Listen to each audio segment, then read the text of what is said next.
먼저 존경하는 양기대 의원님 좋은 질문 감사합니다. PT 한번 넘겨줘 보실래요? 9월 4일입니다. 유동규 아시죠?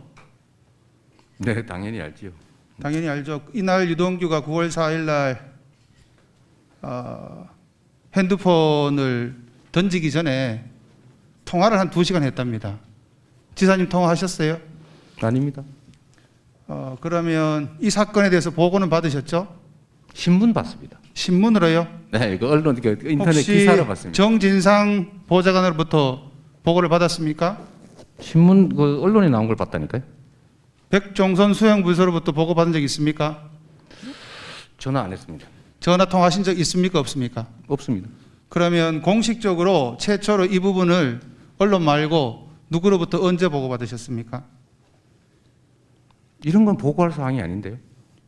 이거는 보고 받은 적이 없습니까? 이거를 이 사건에 대해서 보고를 받은 적이 있습니까? 공식적으로?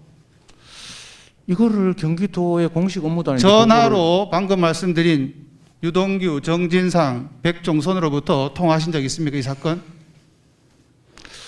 위증이 될 수 있기 때문에 기억을 빨리 짜내십시오. 유동규는 통화 자체가 없었기 때문에 그 작년에 관광 정진상은요? 정진상은 여기서 바로 매일 서로 상의하고 있죠. 보고 받으셨단 말입니까? 그건 모르겠습니다. 답이 바뀌고 있습니다. 아닙니다. 전화 받으신 적 있습니까? 9월 4일 전후에? 통화는 제가 아까 누구 했죠? 정진상, 정진상 말고 아까 한 명. 백종선, 백종선 거기도 통화한 일이 뭐 없고요. 다른 누구로부터도 이 전화로 이 당시에 유동규 체포 과정 관련돼서 보고 받은 적 없습니까? 모르겠는데요. 그 모르는 겁니까? 아니, 있습니까? 없습니까? 아니 그 언론에 단한 걸 받았는데 아니 기억을 못 하는 겁니까? 전화를 받은 것이 제 기억에는 없습니다. 기억이 없습니까? 네. 기억이 없다. 네. 역시 유능한 변호사님 같습니다. 아니 그 인터넷 치면 다 나오고 아침에 난리가 났는데 예, 그걸 제가 왜 보고 받았는지 여쭤봤습니다. 그러면 이후에 대책 회의를 한 적이 있습니까? 정진상이나 백종선하고 없습니다. 한 번도 없습니까? 네, 이걸 왜 대책회의를 합니까? 그 이후에 이걸로 통한 적도 없습니까? 대화가 길었습니다. 저는 지사님의 변호사 비용 대납 관련돼서 몇 가지 물어보겠습니다. 네. 이게 뭐 여당 의원이 지사님의 사건이 공익 사건이다 그랬는데 공익 사건이라는 주장에 대해 동의하십니까? 저희가 민변 동의하십니까? 안 하십니까? 민변 회원 예, 답하기 어려우시면 그 다음 하겠습니다. 활동한 지가 수십 년인데 이후에 공익 사건으로 뒤에 같이 활동하고 문제 있는 것 같이 하는 게 올려주십시오. 맞습니다. 저는 단답으로 그냥 끝내겠습니다. 지사님이 무려 5건 여기에 더하는 거 헌법 소원인데 네, 신급별로 대리하는 거 맞죠? 그렇죠. 그죠? 네, 맞습니다. 신급별로 해보니까 여기 나온 것만 해도 12명 내지 13명 해서 50명이 대리를 했습니다. 아까 오전에 지사님이 4명 정도는 들어보세요. LKBN 파트너스는 한계법인인데 4명 정도는 참여자가 그냥 8명. 아는 지인이니까 무료로 네. 사인해 줬다 그랬고 아니리지요. 변호사비로 2억 의원님. 5천만 원 내지 2억 8천만 원을 썼다 이런 말씀 있었습니다. 맞습니까? 자, 이거를 자, 그 다음 페이지 질문 넘겨봐 주세요. 자체를 그 정확하게 다음 페이지 하셔야죠. 넘겨봐 주세요. 무료로 만약에 했다 그러면 청탁금지법 이전에는 그것이 어떤 선이나 시혜로 인정될 수 있지만은 1회에 100만 원, 연간 300만 원 이상의 비용을 후원 기부 증여할 때는 청탁금지법 위반 해당되는 거 알고 계시죠? 법은 알고 있죠. 그리고 밑에 형사처벌 조항이 있는 것도 알고 계시죠? 네.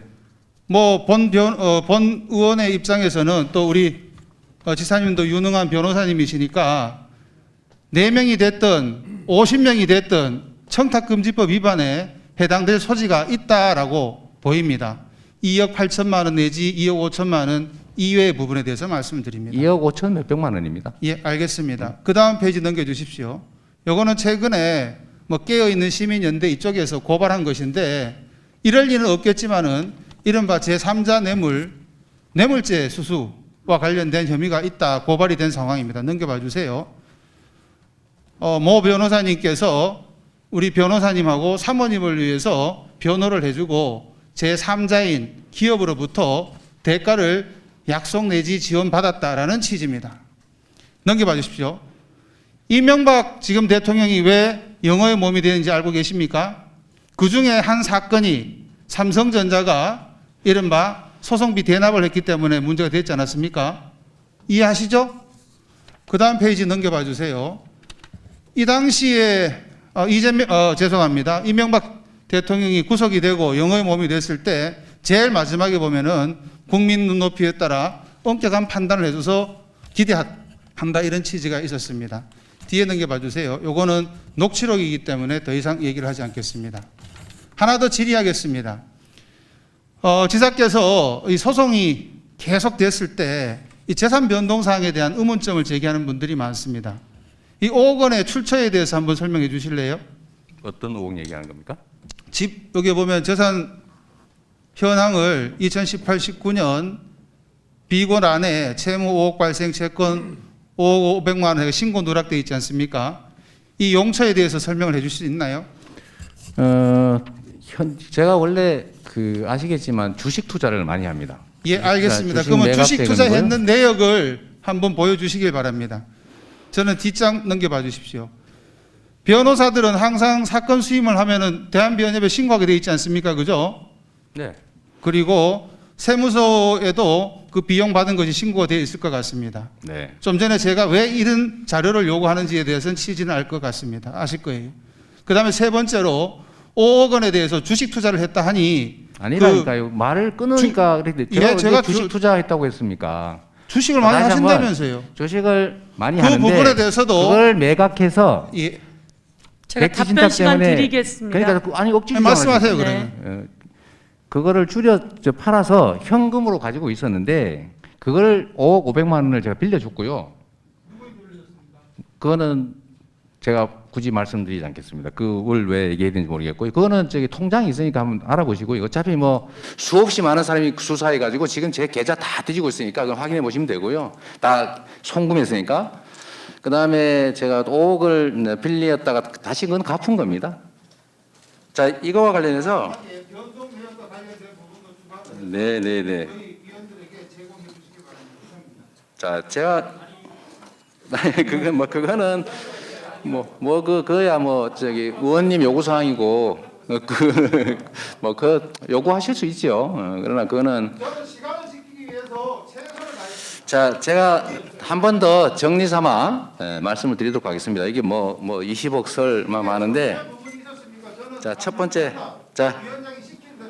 첫 번째 예, 답변하십시오. 네, 정리할게요. 예.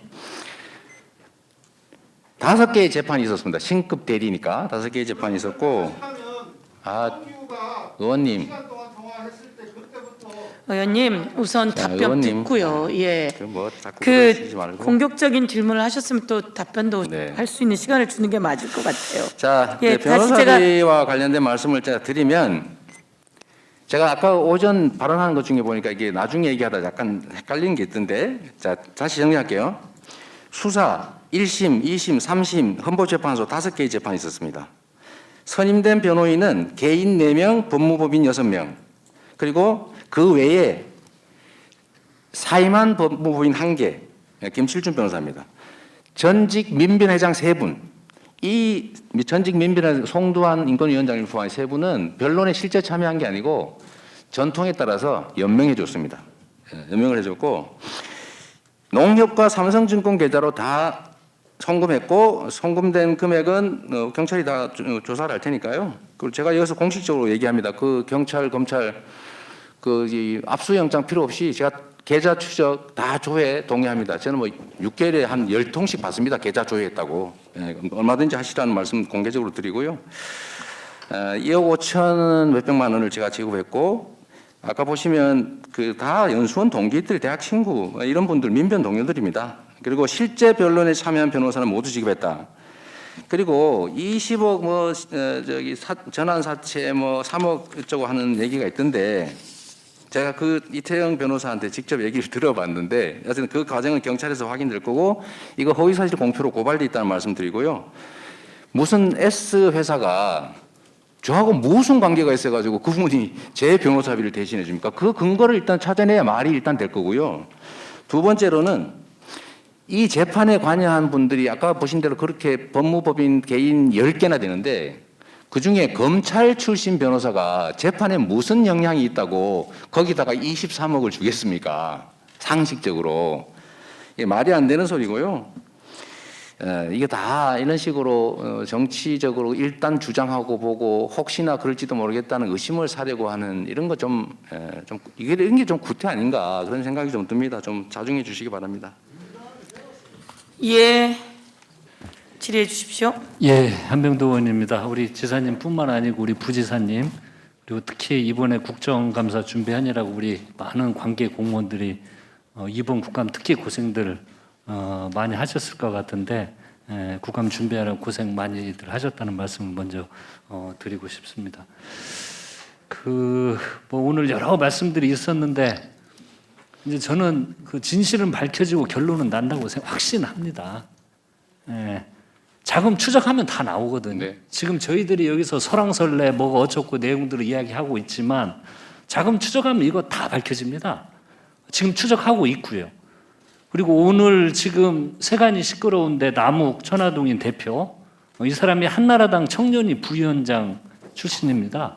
이런 관계자들을 해서 계좌 다 추적하면은요 사건의 실체적 진실은 조만간에 반드시 규명될 거라고 저는 확신을 하고 있습니다. 아까 우리 지사님 적반하장 비교하셨는데 저는 오늘 국감을 하면서 이런 생각이 나더라고요. 좀 점잖게 표현하면 방귀 뀐 사람이 화를 낸다. 이게 뭐냐면 이제 자기들이 해놓고 그것이 들통날까봐 화를 내는 꼴이 아닌가 그런 걸 저는 오늘 혼자 연상을 좀 했거든요. 왜냐면요 무섭거든요. 네, 진실이 드러날까봐. 계좌 추적하면 진실은 반드시 곧 드러날 것입니다. 이 사건을 보니까요 시작이 민간업자들끼리 돈 문제로 이렇게 출발을 해서 이익 배당을 놓고 부동산 경기상으로 뜻밖의 아파트 분양 수익금이 많이 날 것 같으니까 자기들끼리 쌈난 사건이에요. 맞습니다. 예. 그리고 이익 정산을 앞두고 서로 소요된 경비가 뭐 내가 얼마 썼네 아니야 내가 뭐 로비 자금에 얼마 투여를 했네 응? 개발업자들이 증빙되지 않는 이 정관계 로그 자금 지치를 이곳저곳에서 확인이 되면서 이렇게 발칵 지금 사건이 부각이 됐습니다. 내용은 이렇게 시작이 됐고요. 이걸 저희들이 확인을 해야 됩니다. 그리고 내용을 뭐 여러 의원님들 그 말씀해 주셨는데 짧게 요약을 하자면 성남시는 사업협약 맺은 대로 약속된 확정 수익을 보장받았고요. 더 나아가서 부동산 경기 상승으로 이익이 예상되니까 개별계획 변경 인허가권을 행사하면서까지 개발 사업자에게 법적 의무 권한 없는 920억 원을 추가로 부담을 시켰습니다. 1,100억 원입니다. 200억 더 있습니다. 예. 네네. 그리고 즉 그 대장동 도시개발 사업의 핵심은 성남시가 최초 결합개발이라는 도시개발 방식을 적용해서 일반적인 법 테두리 안에 기부 체납 의무 부과에 더해서 추가로 5,503억 원 이거 맞나요? 그렇습니다. 네. 거액을 공공의 자금으로 회수시킨 것이 본질입니다. 오늘 그렇습니다. 수차례 이야기 나왔지만 이 사건의 내용과 함께 대비되는 것이 부산 LCT 수도 없이 나오는 이야기 아닙니까? 네. 모든 이익을 민간이 자체 가져가는 아주 대조적으로 저희들이 볼 수 있는 겁니다. 그리고 오늘 또 결론이 났지만 전 국민의힘당에서 모든 과정들에 보면은 국민의힘당에서 이 민간 개발 도록하고 공영 개발을 막았다는 게 전체적인 네. 그 내용입니다. 뭐 수익 비교 한번 짧게 설명해 LCT하고 주시죠. 예, 비교가 이렇습니다. 아, 네네. 이제 이런 내용이고요. 그 내용을 보면은 그래서 지금 이제 사건의 내용은 이렇게 나는데 그러면 이 내용을 놓고 누가 지금 돈을 받았느냐 이게 핵심입니다. 제가 거의 한 달 반 동안 일단 지사님이 돈 받았다는 뉴스나 언론은 한 건도 본 적이 없는 것 같습니다. 플러스 민주당 관계자나 어느 누구도 언론에 나온 적이 없습니다. 모두 없습니다. 이 사건이 터졌는데 우리와 관련이 있는 듯 했는데 언론에 나온 거 보면 첫 번째 갑자기 곽상도 의원 아들 50억이 털컥 나왔어요. 네. 이게 뭐지? 근데 그 뒤에 또 5명 언급된 것도 전부 그 국민의힘 관계된 분들이 계속 나왔던 겁니다. 그 이후에 뭐 의원님, 나무 제가 거기 하나만 좀 추가를 네네네. 해드리면 김만배 씨의 말에서 국힘 뭐 관련된 여섯 명 이게 나왔지 않습니까? 네. 근데 김만배 씨 얘기를 취재한 언론에 의하면 보도된 건데 정영학도 50억씩 6명한테 줄 사람이 있다. 누구냐? 최소 2명 이상의 국힘 현직 의원을 포함해서 5, 6명이다. 이렇게 얘기를 해서 그게 보도된 일도 있습니다. 네, 그렇습니다. 그분 얘기는 서로 나도 이렇게 돈 썼다. 너도 뭐 돈 썼냐? 그럼 비용을 어떻게 할 거냐? 이런 얘기하는 과정에서 나왔다는 얘기여서 뭐 신빙성 자체는 잘 판단하지 못하겠습니다. 그러나 분명한 거는 네, 9천억 중에 5,500억은 성남시에 와 있고요. 예. 네, 또 은행 이런 데 다 배당된 게 있습니다. 네, 말씀하십시오. 네. 네, 지금 재질의 시간입니다. 예. 뭐 9천억, 4천억 이야기 하는데 제가 서두에 말씀드렸던 것처럼 이거 계좌 추적하면 다 나옵니다. 그리고 추적하고 있고요. 그리고 공개된 50억 클럽의 로비 명단에 이름을 올린 6명 인사도 박근혜 정부 출신 국민의힘 측 인사가 그 대부분입니다. 그리고 향후 리스트도 속속 그 밝혀질 것이라고 저는 확신을 하는데요. 과연 지금까지 국민의힘 관계자로 끝날 것인지 아니면 더 나올 것인지 저는 의구심을 지울 수가 없습니다. 그래서 결론은 국민의힘은 왜 국민의 모기할 개발 이익금이 국민의힘 인사들 목으로 들어갔는지 이걸 먼저 설명하면은 끝나는 겁니다. 예, 이 사건은 끝나는 겁니다. 예, 그래서 또 특검 이야기도 계속 나오는데 제가 옛날 청와대 근무하고 지금 수석으로 일을 하고 있는데요. 특검하자는 이야기를 수도 없이 제가 아마 계속 카운팅이 안 될 정도로 특검 이야기를 많이 들었던 사람 중에 그 하나입니다. 경찰 수사가 마음에 안 들면 검찰 수사 주장하고 검찰 수사가 불만이면 공수처라고 하고 검경 모두 불만이면 특검 주장을 이렇게 하는 것입니다. 지금까지 실시된 특검이요. 13번이 특검 하는데 바로 특검부터 수사를 한 것이 아니고요. 검찰 판단 후에 그 특검을 한 것입니다. 그런 절차들을 걸쳤습니다. 그리고 지금 계좌 추적 다 하고 검찰이 열심히 수사를 하고 있고 물론 뭐 여러 문제 제기도 하고 있지만 지금 계좌 추적 수없이 할 거 아닙니까? 그래서 진실은 밝혀질 거라고 생각이 듭니다. 제가 나름대로 사건을 정리해봤는데 네. 그 김영판 의원님 궁금하실 것 같아서 제가 이거 받은 이거 통지서 이렇게 많습니다. 정말 수시로 이렇게 통지서 그러니까 하시라고 한 얘기니까 그렇게 이해하시고요. 제가 아까 우리 그 존경하는 한병도 의원님 말씀하신 것처럼 돈을 가진 자가 범인 맞습니다. 그건 계좌 추적을 하든지 자금의 흐름을 추적하면 다 밝혀질 일이고 지금까지 나온 결과로는 국민의힘이다. 이게 국민의힘 주 인사들이다라는 점 분명하고요. 왜 이쪽에 많이 갔을까라고 생각해 보면 저는 민간 개발을 막아서 개발 이익 다 가지지 못하는 쪽이었고 저를 억압을 해가지고 민간 개발을 강요하고 또 반민 반관이라도 해서 일부라도 개발 이익을 취득할 수 있게 만든 게 국민의힘이기 때문에 이제 그쪽에 보상을 하는 게 상식적으로도 맞는 거죠. 그리고 지금 그 명단 중에 여러분 아시지 않습니까? 곽성도 의원 아들은 50억 받았고 박영수 특검은 아파트 딸이 특별 분양 받았고 뭐 퇴직금도 많이 받을 예정이라는 보도도 있고 또 100억을 그 아는 친척한테 줬는데 그 100억 중에 일부가 박영수 특검에게 갔다라는 보도도 있지 않습니까? 원유철 의원 거기 감옥 가니까 부인 대신해서까지 고문료 받았는데 부인이 뭔 고문을 하겠어요?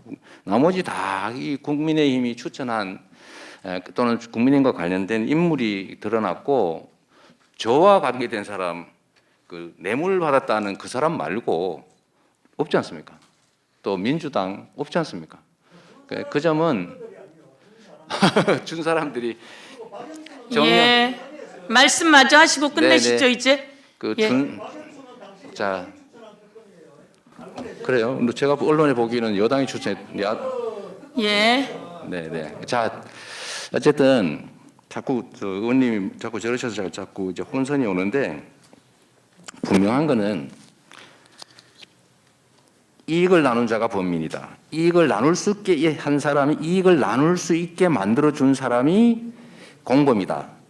이익을 못 가지도록 막은 사람은 적군이다. 제가 그 적군에 해당된다는 거 부인할 수 없는 사실입니다. 네. 오늘 하루 종일 지사님 답변하신 거 보면 잘한 것은 내가 다 한 것이고 잘못한 것은 밑에 부하 직원들이나 산하기관이 다 한 것이다. 또 밖에서 잘못한 것은 전부 국민의힘에서 다 잘못했다. 아마 이 이야기를 듣는 우리 국민들이 정확하게 판단하리라고 생각이 듭니다. 저는 대장동 도시개발 사업의 핵심은 하천 대유가 천문학적 수익을 내도록 사업 구조를 누가 설계했나 이게 핵심입니다. 지사님께서 본인이 설계했다고 고백했기 때문에 사실은 모든 핵심은 지사님한테 있다. 왜 그러냐면 수익을 배분하는 것은 그건 수사 과정에 나올 것이고 그 절차를 제가 잘못된 걸 하나씩 이야기하겠습니다. 이재명 시장은 당시에 대장동 개발 때 도시개발법에 의한 사업 지정권자입니다. 도시개발 사업의 인허가권자예요. 도시개발 주요 사업의 결재권자입니다. 그리고 성남도시개발공사는 성남시의 공기업이고 전 과정을 시장에게 보고하도록 되어 있습니다. 정관에 의해서. 자, 대장동 개발에 잘못된 걸 하나씩 짚어보겠습니다. 문제, 제일 첫 번째 잘못된 개발 방식입니다. 자꾸 공영 민영 이야기하는데 차라리 초기에 원주민들 한지 방식으로 민영 개발했으면 오히려 이런 문제가 없었을 거예요. 왜 원주민들 한지 방식 안 하도록 해가지고 시장 취임하고 나서 LH 성남도시개발공사 공영개발 하려는 거 막고 SPC를 민간개발로 만든 게 바로 지사님이 만든 거예요. 그래서 그 결과적으로 절차는 성남개발공사가 리스크 다 안아가면서 진행하고 수익은 하천 대유와 천화동이 다 누렸다. 아마 지금 서류를 안 해놓고 있기 때문에 그런데 이거 다 시장님 결제하신 사항일 겁니다. 두 번째 문제점, 수의계약으로 택지를 공급했다는 겁니다. 도시개발법에 보면 원칙적으로 경쟁 입찰을 하도록 되어 있습니다. 다른 경쟁사들은 180대 1 경쟁 입찰로 택지를 공급했는데 하천 대유 수의계약으로 5필지 공급하는 바람에 수익 4,500원 그냥 준 거죠. 이 도시개발 수의계약 택지 공급하는 것은 핵심 사항이기 때문에 반드시 시장에게 지정권자에게 보고가 된 겁니다. 어쨌든 이 택지를 이렇게 공급함으로 인해 가지고 하천 대유는 택지 수의계약으로 얻은 게 4,500억, 배당 수익 4,040억, 합계 8,500억 원의 수익을 아무 리스크 없이 가져갔다. 세 번째 문제점이 뭐냐 하면 초과기 이익 환수 규정. 이 협약서에 반드시 포함해야 되는데 당초 실무팀이 보고할 때 초과기 이익 환수 규정이 포함이 되어 있었는데 결제 과정 7시간 만에 삭제가 되었습니다. 아시다시피 택지개발 촉진법에는 6% 이내의 이익을 제한하고 있는 것이죠. 도시개발에 있어서도 도시에 따라서 이 규정을 준용하는 경우가 많이 있습니다. 이익 배분은 도시개발의 핵심 사항이기 때문에 시장님이 결제를 했거나 저는 보고됐다고 생각하고 있습니다. 왜? 다음 장에 보면 시장의 관리감독권에 보면 성남개발공사 정관에 주요 재산 취득처분 분양 가격 모두 시장에게 보고하도록 되어 있고 지방공기업법에 보면 자치단체장은 지감독을 성남개발공사를 하도록 되어 있기 때문이죠. 네 번째 잘못된 거 제가 말씀드리겠습니다. 사업자 평가 문제입니다. 절대평가, 상대평가 했는데 절대평가 공사 임직원 유한기, 김문기, 정민용 그것도 실무 직원도 아니고 임직원이 3시간 만에 끝냈습니다. 상대평가에도 유한기, 김문기 2사람은 똑같이 들어가고 외부 3사람이 4시간 만에 끝냈죠. 원래 1차 평가 참여자는 2차 평가에 원칙적으로 배제해야 되는 것이 원칙이에요. 그런데 이분들이 들어가고 심지어 유한기는 절대평가, 상대평가 모두 위원장을 맡았습니다. 이것은 결국은 사전에 이미 내정해놓고 절차를 진행했다. 졸속으로 이렇게밖에 볼 수가 없는 것이죠. 도시개발법 시행령에 보면 공모심사위원회 구성안은 지정권자가 정한다 이렇게 되어 있습니다. 지정권자는 이재명 성남시장입니다. 1차 심사 결과 이 자료에 봤듯이 성남에 따른 390점 만점에 가산점 4점까지 보태가지고 만점보다 더 많이 받았고 나머지 컨소시움은 한참 적게 점수를 받았습니다. 자, 5번째 문제 시점 이익 배분과 어길권 문제인데요. 성남도시개발공사가 투자는 50%, 금융권하고 93% 투자했죠. 하천대유는 1% 투자했습니다. 그런데 이익은 성남개발공사가 31% 금융권하고 하천대유는 천하동인과 함께 68%, 심지어 70%까지 이익을 가지고 왔습니다. 왜 그렇게 됐느냐? 저는 공공개발의 이 보통주 우선주 이거 도입하는 거 저는 처음 봤습니다. 보통주 우선주를 도입해가지고 성남개발공사는 50% 이상 투자했는데 의결권이 없어요. 하천대유는 1% 투자했는데 의결권을 가지고 있습니다. 그래서 이익 배분에 성남개발공사가 아무 역할을 못하고 하천대유 마음대로 해요. 성남개발공사는 이익을 25% 내지 30%밖에 안 가지고 가는데 하천대유는 2만% 내지 4만% 가지고 갑니다. 이것이 도대체 상식적으로 누가 이해를 하겠어요? 그리고 도지사께서 경기도가 한수했다고 뭐 5천억 개발 이익 주장하시는데 도시개발법에 보면 사업자는 공원 조성이나 지하주차장, 관련 도로, 인허 기반 시설로서 민간 사업자가 당연히 해야 되는 기부 체납입니다. 이걸 항수했다고 이야기하는 것은 이 시민과 국민을 우롱하는 것이죠.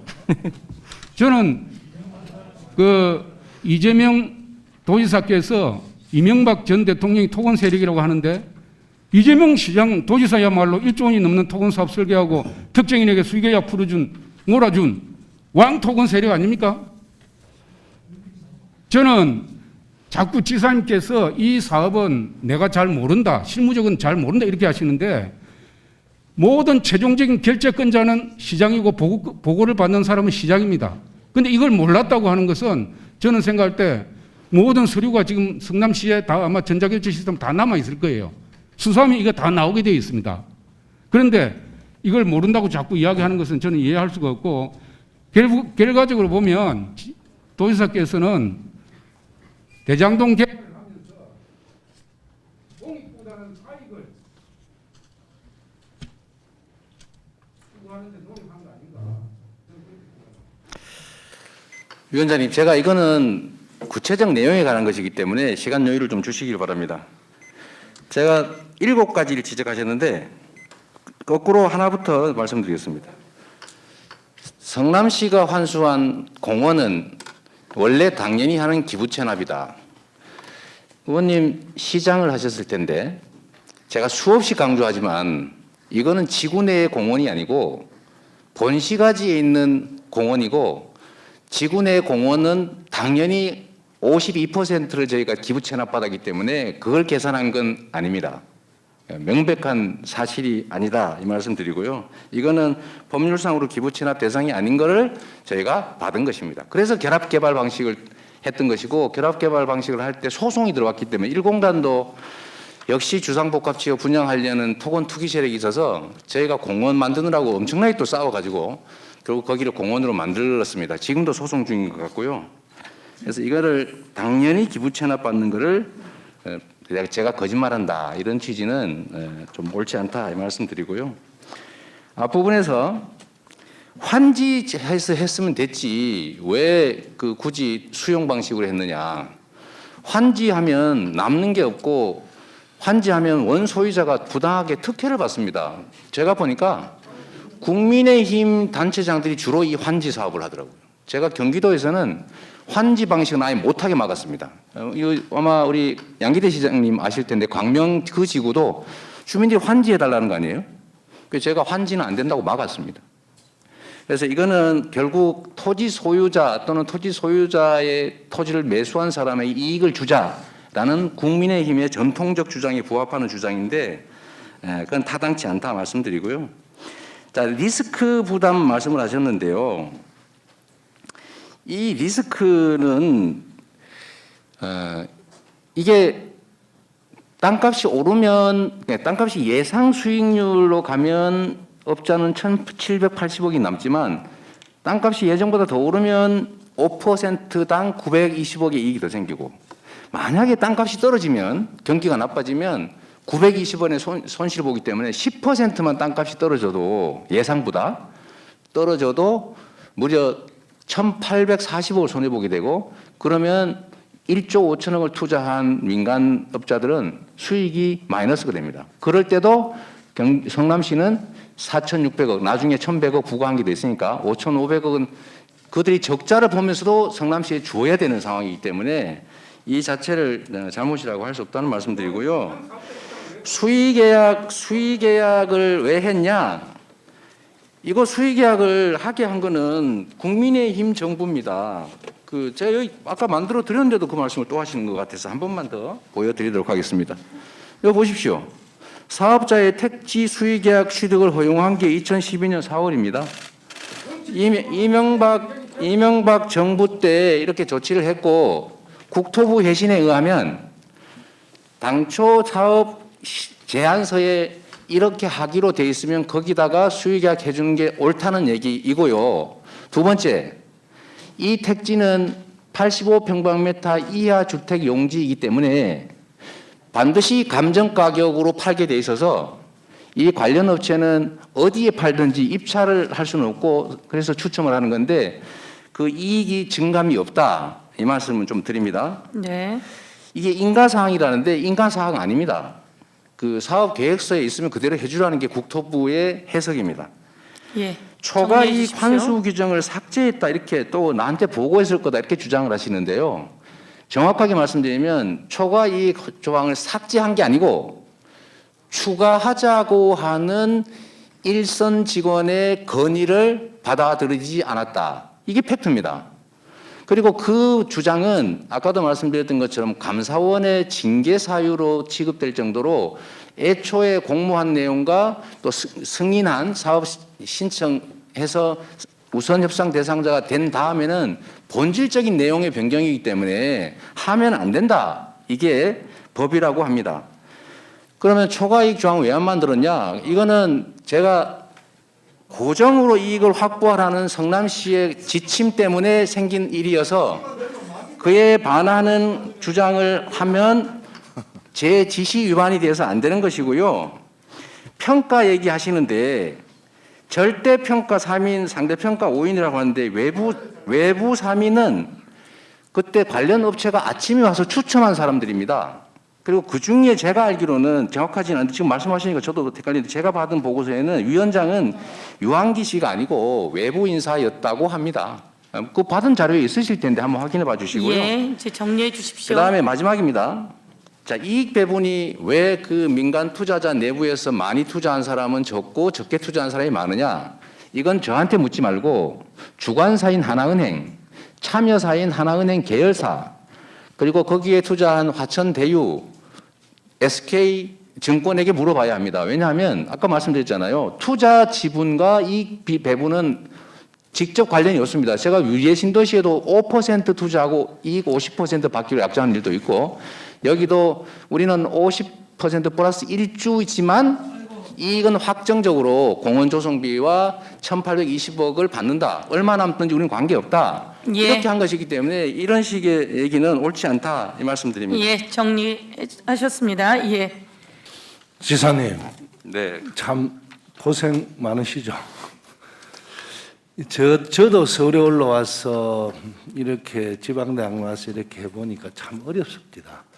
지사님이 오죽했겠습니까? 제가 볼 때.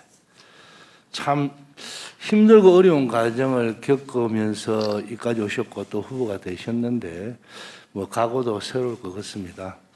저는 지사님이나 여야가 많은 이야기를 어떤 내용을 했기 때문에 저는 그 내용보다 제가 느끼는 감정을 솔직하게 이야기를 한번 해보겠습니다. 우리나라는 누구는 50억을 받아도 별 돈이 아닌 것 같아요. 저도 한평생 살면서 50억이라는 돈을 모아보지도 못했지만 뭐 다 쓰면 한 50억 안 됐겠어요. 뭐 다 쓴 거라면. 참 저는 집도 없고 뭐 아무것도 없지만 거기에 대해서 아무런 생각이 없어요. 대다수 사람들은 마음이 어떻겠어요? 아마 한 90% 이상의 분들은요, 50억이라는 돈을 평생 한번 보지도 못할 겁니다. 통장에 꼽히도 안 할 겁니다. 근데 그런 걸 갖고도 대수롭지 않게 이야기하는 거 보면서 우리 국민들이 과연 어떤 생각을 할까? 대한민국이 왜 이래 됐을까요? 6, 70년을 제가 볼 때는요, 권력, 기득권을 가진 카르텔입니다. 소위 말해서 일부 판사들, 잘 나가는, 일부 검사들, 일부 잘 나가는 언론들, 이렇게 뭉치면요, 어떠한 일이 있어도 자기들은 다 할 수 있습니다. 우리나라에서. 왜냐하면 기소도 안 되니까요. 겁이 없습니다. 그리고 남에 대한 사생활, 남이 어떻게 살아가는지 관심도 없는 겁니다. 그러면서 자기들은 국가를 위한다, 나라를 위한다, 공직에 있으면서 그만두면 퇴직금도 받죠. 근데 퇴직금은 아무것도 아닙니다. 자기들한테는. 이런 나라가 되어버렸어요. 네. 그래서 우리나라는 어찌 보면 많이 비우고 똑똑한 사람들의 범죄가 엄청납니다. 액수로 따지면. 이런 세상 이제는 좀 바꿔야 될 거 아닙니까? 네. 지사님, 조금 전에 이야기했던 용도 변경 아니었습니까? 우리나라가 왜 땅을 많이 갖고 있는지 압니까? 재벌이든 누구든 뭐 재단이든 사학재단이든 또는 종교재단이든 전부 다 전 산에 땅을 다 갖고 있습니다. 왜 갖고 있는 것 같아요? 우연한 기회에 땅값이 오를 걸 기대하고 있습니다. 그렇죠. 용도만 변경되면 떼돈을 법니다. 설탕도 아니에요. 전부 다 갖고 있습니다. 제가 이거를 한번 조사해 보려고 사학재단이 갖고 있는 땅이 얼마인지, 종교재단이 갖고 있는 땅이 어떤 건지 내가 전부 다 한번 조사해 보려고 지금 준비하고 있는데요. 용도가 변경되면 그 용도에 맞게 개발이 됐을 때 이익금을 어쨌든 국가가 환수하거나 뭐 이렇지 않으면 전부 다 우리나라는 땅 투기꾼 됩니다. 맞습니까? 네, 맞습니다. 정말 불행한 일입니다. 그래서 이 자리에서 우리 국가가 또 여야가 논의해야 되거든요. 이번에 이런 문제가 생기면 이런 문제를 어떻게 우리가 근본적으로 해결을 해서 국민들에게 이 돈을 환수해서 국민들과 함께 새로운 일을 할 수 있게끔 만들어내느냐 하는 정책 논의를 하는 장이 되어야 되고 그런 장이 되어야 되거든요. 네. 맞죠? 제가 한 말씀만 드리면 이제 땅을 가진 사람도 그야말로 서민들인 경우도 있습니다. 근데 그런 경우는 정말 우연을 기대하는 것인데, 그러나 진짜 땅을 가지고 있는 사람들은 권력에 유착돼 있습니다. 고위 공무원, 고위 공무원의 가족, 친구, 고위 정치인의 뭐 아는 사람, 이런 식으로 정보에 접근할 수 있는 사람들이 사실은 더 많이 가지고 있고 대기업. 자, 그래서 지사님, 그래서 문제죠. 이런 문제도 우리가 지사님이 어쨌든 뭐 후보로 놓으실 때 정확한 공약을 좀 내서 해주면 좋겠고요. 그리고 자꾸만 하천대유 게이트를 이렇게 생각합니다. 대통령 출마할 거니까 돈이 미리 필요할 거다. 그래서 돈을 만들어 놔한 거 아니냐. 네. 야, 저는 이 생각을 하는 거 보고 그쪽에는 그렇게 생각할지 몰라도 우리는 선거할 때 돈이 별로 필요 없다는 거 다 알잖아요. 저는 돈이 남았습니다. 그러니까요. 그래서 저는 어떤 집단에 속해 있느냐에 따라서 사람을 보는 시각이 다르구나. 이런 생각을 참 많이 갖습니다. 그래서 제가 부처 눈에는 부처가 보인다고 말씀드린 겁니다. 예. 그래서 저는 그 소위 말해서 그분이 누구냐라고 제가 묻는데 우리 뭐 국회의원께서 5분을 이야기하면서 한 분을 뭐 언론이라고 이야기를 했는데 언론에 났습니다. 뭐 조금 그 머니투데이 홍성근이라는 분이 네. 아니냐 이래 났는데 김만배 씨가 그분이라 할 때는 자기가 신세 진분 뭐 몇십 년 동안 신세를 졌든지 진짜 나이가 좀 많아서 존경하든지 이런 분이 그분 아닙니까? 정확하게 말씀드리면 저는 피해를 끼친 사람입니다. 그런데 어떻게 그분이 아니 그분이라는 건 한 번 만나갖고 아무 관계 없는데 그분이라 해요. 우리는 대통령도 얻어 가면 뭐 평범한 말을 하잖아요. 그분이라 안 하잖아요. 그런데 그걸 갖고 계속 그분은 누구냐 하는 걸 보면서 참 국민들이 어떻게 생각할까 이런 생각을 많이 하거든요. 저는 국민들이 그 점을 다 살펴보실 거라고 생각하고요. 그분은 혜택을 반 사람이죠. 사람이겠죠. 아니, 그래서 신세진 이거는 사람이겠죠. 지사님이라도 계좌 추적하고 수사를 다 하면 됩니다. 근데 지금 만약에 특검을 한다 이래 보면요. 수사하는 사람들이 안 합니다. 그러면 세월이 가서 끝나고 나서 우리나라 특검이 수사 다 하고 나서 검찰이든 누구든 수사 다 하고 나서 만약에 미진하다. 그때 특검 가면 됩니다. 만약에 양당이 어떤 누구가 대통령 돼도 이 수사가 미진하면 특검 갈 거 아닙니까? 하면 되죠. 근데 집권부터 특검하자는 이야기만 가지고 계속 이야기를 하는 거 보면서 저는 안타까운 마음이 듭니다. 지사님, 특검에 대해서 난죽에 만약에 수사가 미진하면 특검하면 되겠죠? 당연하지요. 그렇죠? 네. 예. 그래서 지사님께서 뭐 오늘 제가 우리 7번 질문의 마지막인데요. 지사님께서 조금 전에 이야기했던 땅 문제 또 지금 그 대선을 임박해서 이런 정치적 논란이 되고 있는 문제 이런 문제에 대해서 간단하게 이야기만 해 주십시오. 우선은 우리나라를 망하게 하는 게 지금 국가 총생산의 20%에 달한다고 하는 부동산 불로소득입니다. 그래서 어린이들의 꿈이 건물주 되는 거라고 하지 않습니까? 이런 나라는 미래가 없습니다. 그래서 부동산에 대한 공적 통제를 강화해야 됩니다. 정말로 필요한 사람들은 금융 대출도 많이 해주고 취득도 쉽게 해주고 충분히 주택도 공급하고 해야 되지만 투기용 부동산 소유에 대해서는 철저하게 제재를 가해서 보유세도 많이 증가시키고 그거 저항할 테니까 국민에게 모두 나눠드리고 이런 방식으로 조세장을 줄이면서 개인이 불필요한 부동산을 보유하고 있을 필요가 없게 그러면 손해보게 만드는 게 저는 핵심이라고 봅니다. 두 번째로는 고위공직자들이 부동산을 못 갖게 해야 가지지 못하게 해야 부동산 투기나 이런 불로소득이 원천적으로 좀 어렵게 된다는 생각이 듭니다. 제가 알기로는 주로 집권 보수 야당 쪽이 땅을 많이 가지고 계신데 그러니까 전부 다 아까 보신 것처럼 이런 식으로 이 민간 개발에 이익되도록 계속 이렇게 압박하고 하지 않습니까? 이제 이렇게 하지 않으면 좋겠고요. 네. 그리고 네 자꾸 그만하겠습니다. 예. 네, 네. 네. 자, 그리고 제가 조금 묻겠습니다. 화면을 잠깐 틀어주시면 우선 오늘 여러 번 이야기했지만 부동산을 시행하거나 하는 사람들이 엄청난 개발 이익을 갖고 가서는 안 된다. 이게 오늘 뭐 여야 모든 사람들의 의견이고 국민들의 의견인 것 같습니다. 그런데 참 다행스러웠던 건 그 이익의 일부를 공공으로 환수한다라고 하는 것은 좋은 발상이었던 것 같습니다. 그렇죠? 네. 예. 지금 여기 나와 있는 것처럼 LCT 같은 경우에 되게 작은 규모임에도 불구하고 당시 개발 이익이 약 1조 원 정도 되는데 그것은 전부 다 민간이 가져고 갔습니다. 그러나 성남 대장동 같은 경우에 개발 이익 중에 공공환수가 기부 체납 7천억을 빼고 5,500억 정도 됐다라고 하는 부분에 대해서는 다행스러움. 그러나 그 과정에서 수십억을 받았다라고 하는 50억 클럽 이야기도 국정감사 과정 속에서 나왔고 이런 부분들에 대해서 어떻든 국민들이 상당히 분노해 있다. 그리고 엄청난 부당 이익을 누군가가 가져간 것에 대해서는 국민들이 분노해 있다. 아니면 요거 하고 자, 예, 그리고 이런 부분에 대해서는 오늘 누누이 얘기했지만 우리 정치권도 그리고 또 도지사님도 그리고 또 공직자들이 다시는 이런 일이 일어나지 않게 눈 부릅뜨고 제도를 개편해야 된다 이렇게 말씀드릴 수 있을 것 같습니다. 그렇게 해주실 것을 당부드리고요. 다음 넘겨봐 주세요. 우선 경기도가 그동안 잘해왔다라고 하는 것 중에 청년 기본소득 그리고 재난 기본소득, 농민 기본소득 그리고 또 넘겨봐 주세요.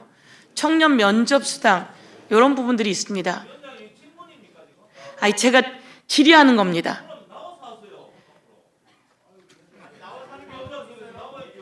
위원장이 질의를 할 때 나가서 해야 된다라고 하는 게 있습니까? 그럼 그렇게 하고 나서 말씀해 주십시오. 예.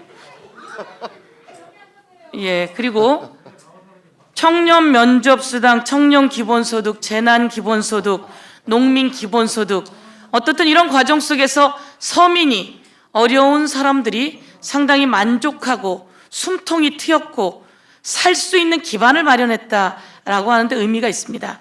이것은 지금 아동수당을 여야가 다 같이 동의해서 보편적 지급을 하듯이 정치권은 국민의 세금을 다시 국민께 이렇게 잘 돌려드리는 일이 기본적인 역할이다, 이렇게 말씀을 드리겠습니다. 제가 한번 청년 수당을 처음 이야기했을 때 어떻든 국민들은 저거 청년들에게 도덕적 해이를 가져오는 것 아니야? 라고 했지만 어떻든 지금 좋은 평가들이 있습니다. 요 전반적인 여러 가지 코로나 대응이라든지 여러 가지 해왔던 역할들이 많이 있는데요. 그중에 청년들에게 어떤 뜻에서 그런 수당을 생각하게 되었는지 간단히 말씀해 주시면서 오늘 그 주요 질의를 마칠까 합니다. 네, 우리 사회의 가장 심각한 문제는 양극화고, 이 양극화로 인해서 성장률은 정체되고 있고, 이 성장률 정체에 따라서 기회 총량이 줄어들었기 때문에 사회 초년병이라고 할 수 있는 우리 청년 세대들의 어려움이 가중됐습니다. 결국은 기회 총량 부족에 따라 경쟁이 전쟁이 돼버렸고, 그러다 보니까 친구가 적이 되는 이런 암담한 상황인데, 여하튼 우리 사회가 청년들에 대해서 미래와 희망을 심어주기 위해서, 꿈을 심어주기 위해서 어쨌든 역량 발굴을 한다든지 또는 뭐 어떤 알바를 대체한다든지 할 수 있는 기회를 저희는 만들어 드리려고 노력했습니다. 저는 대한민국의 소위 부분적 기본소득을 제일 먼저 도입한 게 누구냐, 누가 가장 먼저 주장했느냐라고 얘기하면 바로 국민의힘이다, 이렇게 말씀드리고 있습니다. 뭐 아시겠지만 65세 이상 모두에게 월 20만 원씩 지급하겠다라는 박근혜 전 대통령의 공약이 그게 노인 기본소득이거든요. 그래서 앞으로도 우리가 이런 점들에 대해서 좀 이해관계를 조금만 떠나고 국가와 우리 국민의 삶을 생각하면 이런 기본소득이든 이런 제도들도 좀 신속하게 도입되고 국민의 가처분 소득도 좀 늘어나고 경제도 좀 다시 살아나고 불평등도 완화되는 그런 합리적인 공동체가 될 거라고 생각합니다. 예. 이렇게 국회에서 국정감사를 하는 이유는 국민이 낸 세금을 국민께 잘 돌려드리는 일들을 여야 모두 같이 해나가면서 국민들이 살 수 있는 방안들을 만드는 것이라고 생각합니다. 더 나은 대한민국을 위해서 더 함께 노력하길 바라겠습니다. 그러면 이것으로 주지를 모두 마치고 잠시 10분간 정회했다가 4시 30분에 다시 회의를 열도록 하겠습니다. 잠시 정회를 선포합니다.